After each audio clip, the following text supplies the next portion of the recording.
एक बात बता दूं ना, मैं लियाकतबाज भट्टी हूँ ना मैं मलकपूर हूँ। जी।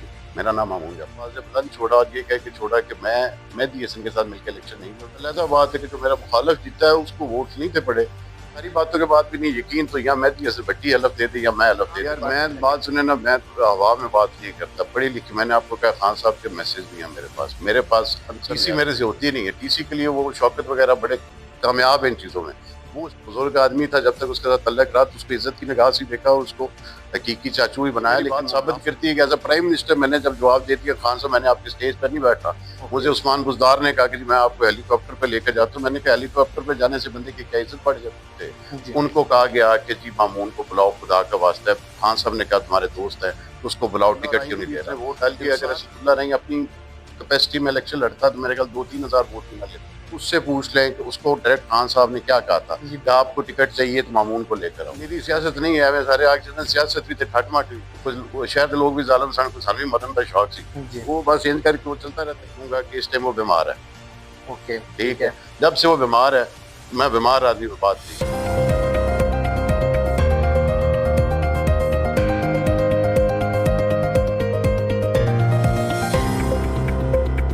अस्सलाम वालेकुम सर, क्या हाल है? अल्लाह का शुक्र जी।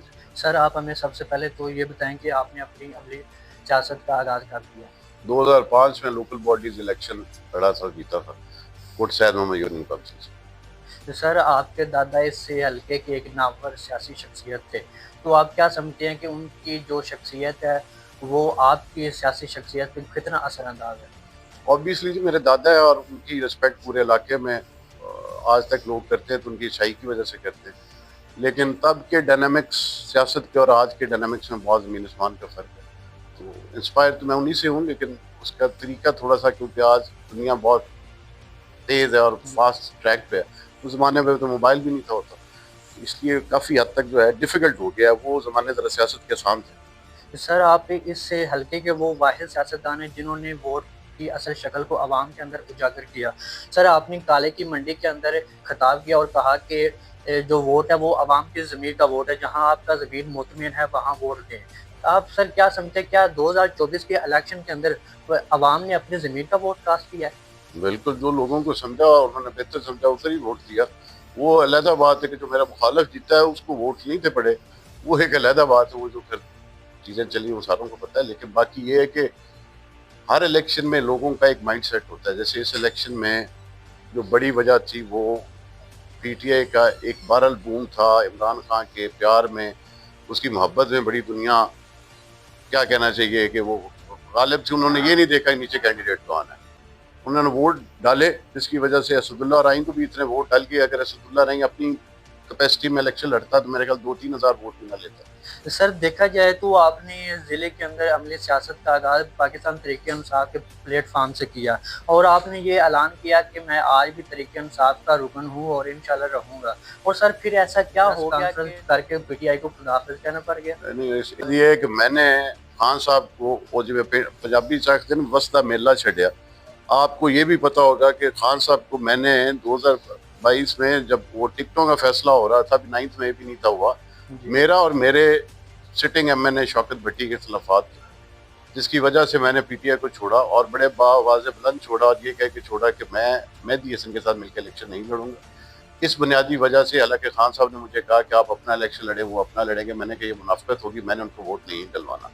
और मैं वाहिद बंदा हूँ जो रिकॉर्ड का हिस्सा है। मैंने कई दफ़ा ये सोशल मीडिया पे भी कहा, मेरे पास खान साहब के मैसेज भी हैं।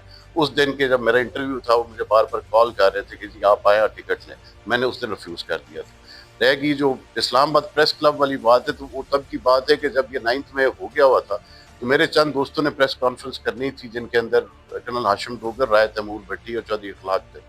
मैं उनके साथ ही था, तो उन्होंने कहा साहब आप भी हमारे साथ बैठे। ओके। तो वो इस वजह से थी, छूट में पहले का गया हुआ। सर आपने जब मेहदी हसन भट्टी ग्रुप को ज्वाइन किया और आप कुछ टाइम के बाद जिस शख्सियत को अंकल जी कहते थे और उसी को फिर मुख्तलिफ जगहों पे चैलेंज किया, सर ऐसा फिर क्या यू टर्न ऐसा आया कि जिस शख्स को आप सर का ताज समझते थे और फिर उसी को जूते की नोक पे रखते हैं? अल्लाह माफ़ करे जी, सर का ताज जो है ना वो अल्लाह की ज़ात होनी चाहिए और माँ बाप होते हैं, उसके अलावा कोई नहीं होता।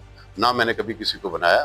बुजुर्ग आदमी था, जब तक उसके साथ तल्लक रहा तो उसको इज्जत की निगाह से देखा, उसको हकीकी चाचू ही बनाया, लेकिन वो मुनाफिकत की वजह से। और मैंने बाबा से बुलंद बड़ी दफा कहा कि मेरी आदत है जो काम है वो सीधा करता हूँ, मुंह पे करता हूँ, कमर पे नहीं करता। उनकी आदत है वो पीठ पीछे छुरे घूमते हैं, जिसकी वजह से हमारे इख्तलाफात शुरू हुए। और फिर जब उस नैज पे है कि मैंने समझा कि अब गुजारा नहीं है, तो मैंने उस दिन वाजिया कर दिया कि आज के बाद मेरी और आपकी राय जुदा है। और फिर वक्त ने साबित किया कि मुझे बड़ी बड़ी ऑफर थी, बड़ा कुछ हुआ, लेकिन मैं अपनी उसूली मौक़िफ़ पर कायम हूँ। सर मेहंदी हसन भट्टी ग्रुप का ये बयानिया था कि टिकट पीटीआई का उसी को मिलेगा जिसको हम नॉमिनेट करेंगे। सर एक तरफ आपका ये ऐलान था कि मेरी खान साहब से बात हो गई है और टिकट मेरी जेब के अंदर है, और इस बात के अंदर कितनी सच्चाई है? क्या उनकी बात के अंदर सच्चाई है कि यार मैं बात सुने ना, मैं तो हवा में बात नहीं करता, पढ़ी लिखी। मैंने आपको कहा खान साहब के मैसेज भी हैं मेरे पास अंसर न्याजी, तैमूर भट्टी जो मेरे दोस्त थे, उनको कहा गया कि जी मामून को बुलाओ, खुदा का वास्ता है। खान साहब ने कहा तुम्हारे दोस्त हैं, उसको बुलाओ, टिकट क्यों नहीं ले रहा?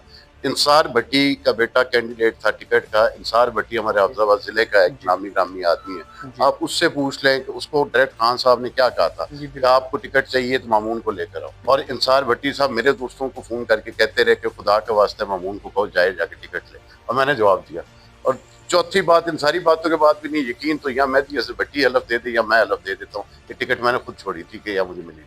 ओके सर, खान साहब अफजाबाद के अंदर आते हैं, यहाँ पे एक जलसा करते हैं, पीटीआई का जलसा होता है, लेकिन आप उस वक्त सिटिंग एमपी थे, लेकिन आपने उस जलसे के अंदर शिरकत नहीं की। सर इख्तलाफात मेहंदी हसन भट्टी ग्रुप के साथ हो सकते, खान साहब के साथ कैसा इख्तलाफात थे? नहीं, खान साहब के साथ इख्तलाफ तब नहीं था, लेकिन पार्टी में देखिए वो मेन एमएनए थे और ऊपर टीसी मेरे से होती नहीं है। टीसी के लिए वो शौकत वगैरह बड़े कामयाब हैं इन चीज़ों में।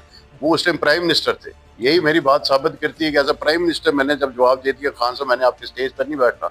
मुझे उस्मान बुजदार ने कहा कि जी मैं आपको हेलीकॉप्टर पे लेकर जाता हूँ। मैंने कहा हेलीकॉप्टर पे जाने से बंदे की क्या इज्जत बढ़ जाती, मैं नहीं जाऊँगा। और मैंने जवाब दिया। और इसकी सिर्फ वाज़ेह मौक़िफ़ ये है कि जैसे इमरान खान की दुनिया सारी के साथ इख्तलाफ है अपनी अना के पीछे, तो भाई मैं अपने आप को किसी से कम नहीं समझता। जब मेरा किसी से इख्तलाफ होता है तो फिर इख्तलाफ है, मैं फिर कोई प्राइम मिनिस्टर है या कोई भी, अभी फर्क नहीं पड़ता। ठीक है सर, आपके ख्याल में हफ्जाबाद जिले के अंदर बेहतरीन सियासतदान कौन है, मेहंदी हसन भट्टी या अफजल हुसैन तारड़ साहब? चौधरी अफजल हुसैन तारड़ साहब, चौधरी अफजल साहब नो डाउट, चौधरी अफजल हुसैन तारड़ साहब मेरे बुजुर्ग भी थे, मेरे इख्तलाफात भी रहे उनके साथ, लेकिन ज़मीन आसमान का फ़र्क है।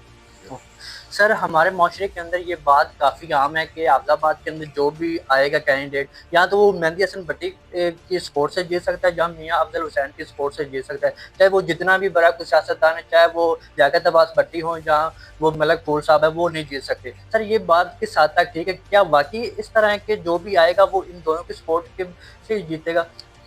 मैं एक बात बता दूं, ना मैं लियाकत अब्बास भट्टी हूँ ना मैं मलक फूल। जी, मेरा नाम मामून जाफर है। मैंने पहली दफ़ा इन दोनों धड़ों के अगेंस्ट खड़े होकर 40,000 वोट लिया, और इन हालात में लिया जब पीटीआई पूरे बूम में थी और दूसरी साइड पर पूरी एस्टेब्लिशमेंट जो है वो नून लीग के साथ खड़ी, तो 40,000 वोट लिया तो मैंने साबित कर दिया। हार जीत तो अल्लाह के पास बात होती है। और सेकंड रह की बात, ईमान की कमज़ोरी होती है। जो लोग ये कहते हैं कि फलाना करेगा तो फलाना नहीं करेगा, वक्त आने दे, अल्लाह ताला की ज़ात इज़्ज़त देने वाली होती है। मेरा ख़ानदान 100 साल सियासत में रहा, और जब जवाल आया तो दुनिया ने देखा जवाल बड़ा आया। ये अरूज को जवाल, जवाल को अरूज, ये निज़ाम कुदरत है, ये चलता है। ना सदा मैंने रहना, ना सदा किसी और ने रहना। वो मैं पहले मेहदी हसन के बारे में बड़ी तकरीरें करता था, जब से वो बीमार हुआ है, और मेरी आदत है कि मुखालिफ जब फंस रहा हो पूरे जोबन में होना तो लड़ने का मजा आता है। अब वो बीमार है, इस बारे में मैं अभी रिमार्क्स नहीं देना चाहता। सर आप एंटी करप्शन कमेटी के मेंबर रहे, तो आपने अफजाबाद के लिए उसके अंदर क्या अहम किरदार अदा किया? वो एंटी करप्शन के मेंबर होने का उसको मेरे इख्तियारात, उसमें मैंने कौन से इधर अफजाबाद में मतलब वो एंटी करप्शन का इंचार्ज नहीं लग गया था। ये एक वो उसमें बेसिकली जो मेरा रोल है, जो मैं पिछले टेन्योर में रहा हूँ, पार्लिमानी सेक्रेटरी भी रहा हूँ, चेयरमैन टेफ्टा रहा हूँ, तो अगर मैं रोल कर सका हूँ अपने हल्के के लिए तो चेयरमैन टेफ्टा के तौर पर किया, जिसके अंदर बेशुमार नौकरियाँ भी हैं और कॉलेजेस भी हैं, और उसमें बड़ी पेशरफ्त मैंने हफ्जाबाद में जो टेफ्टा के डिपार्टमेंट था उसको बेहतर करने की बड़ी कोशिश की। सर कहा जाता है कि आपके दादा की कई हज़ार एकड़ ज़मीन थी जो कि अब कम होके चंद सौ एकड़ रह गई है। सर इसकी क्या कम होने की क्या वजह है? क्या सियासत की नज़र हुई या किसी और मकसद के लिए इस्तेमाल हुई? मेरी सियासत नहीं है, मैं सारे आगे सियासत भी थे ठाटमाट हुई जी, को मतलब वो किया देना कुछ शहर के लोग भी जालम सान को सानवी मरन का शौक सी, वो बस चेंज करके वो चलता रहता है यार पुराने खानदान में। अच्छा सर, आप क्या समझते हैं कि इस एक गांव के अंदर दो अहम शख्सियात हैं, तो क्या हम इन दोनों को मुस्तकबिल के अंदर किसी एक प्लेटफॉर्म पे इकट्ठा देख सकते हैं? सियासी तौर तो मुझे मुश्किल लगता है, बाकी उसके अलावा मेरी रिश्तेदारी है, मेरी बड़ी बहनों की तरह है, तो किसी जगह पे भी इकट्ठे हो सकते हैं। लेकिन सियासत में उनका और मेरा मुझे नहीं लगता कि कभी मैच होगा, क्योंकि उसकी वजह यह है कि उनकी तरफ से सियासत डिफरेंट है, मेरी डिफरेंट। सर मुल्क के जो इस वक्त सूरत हाल है तो वो आप बेहतर जानते हैं। सर मुल्क के अंदर इस वक्त 3 अहम पॉलिटिकल पार्टियां हैं, पाकिस्तान मुस्लिम लीग नून, पाकिस्तान तहरीक-ए-इंसाफ और पीपल्स पार्टी। आप क्या समझते हैं किसका मंशूर आवाम के लिए बेहतर है? जितने भी मंशूर हैं किसी भी जमात के, कभी एक जमात भी उस मंशूर पर पूरा नहीं उतरती। सारे लोगों को दाल कोई कुछ बेचता है, कोई कुछ बेचता है। देखने वाली बात यह है कि इस मुल्क की तकदीर कैसे बदली जाए। जैसे कि आजकल मैं एक सुन रहा हूँ, एक चीज़ बड़ी अच्छी आ रही है कुछ क्वार्टर्स की तरफ से, कि मुल्क को नए सूबों की ज़रूरत, ताकि ये जो तफरीक है सूबों की आपस की लड़ाई और जो एक गैर मुनसिफाना तकसीम है फंड्स की, नीचे ग्रास रूट पर नहीं जा रहे, लोगों को वसाइल नहीं मिल रहे। एक चीफ सेक्रेटरी, एक आईजी, इतना बड़ा पंजाब आप देखें ना, इस पंजाब के ये मेरे ख्याल से चौथे पांचवें नंबर पर बड़ा मुल्क बनता है पंजाब। बिल्कुल, इतनी बड़ी आबादी है इसकी, आप उसको एक सूबा बना के बैठे हैं, दुनिया में कहीं ये नहीं है। उसकी वजह से आप लोगों के मसाइल नहीं हल होते। अगर चार जिलों पे एक सूबा बना होगा तो मुझे बताया उसका आईजी भी होगा, चीफ सेक्रेटरी भी होगा, एडिशनल आईजी भी होगा, हर महकमा उधर बैठा होगा। आपके लिए कितना आसान होगा अपने मसाइल को हल करना। वो वजह क्या है, हम सियासतदानों का दिल नहीं करता, हमारा दिल करता मगरमच्छ बाल के ऊपर बैठे रहे, सारा कुछ खाते रहे। तो अगर ये हो जाएगा तो इससे तकदीर बदलेगी, उसके अलावा कोई नहीं है। अच्छा सर, 2 साल पहले आपने एक दावा किया था कि कुछ लोग आपको कत्ल करवाना चाहते हैं, वो कौन लोग थे और क्या वजह थी? वो भी उसका जवाब वही दूंगा कि इस टाइम वो बीमार है। ओके, ठीक है, जब से वो बीमार है, मैं बीमार आदमी पर बात नहीं करता। अल्लाह उसको सेहत दे, वो तगड़ा होकर जब आ जाएगा तो फिर पूरे जवाब दूंगा।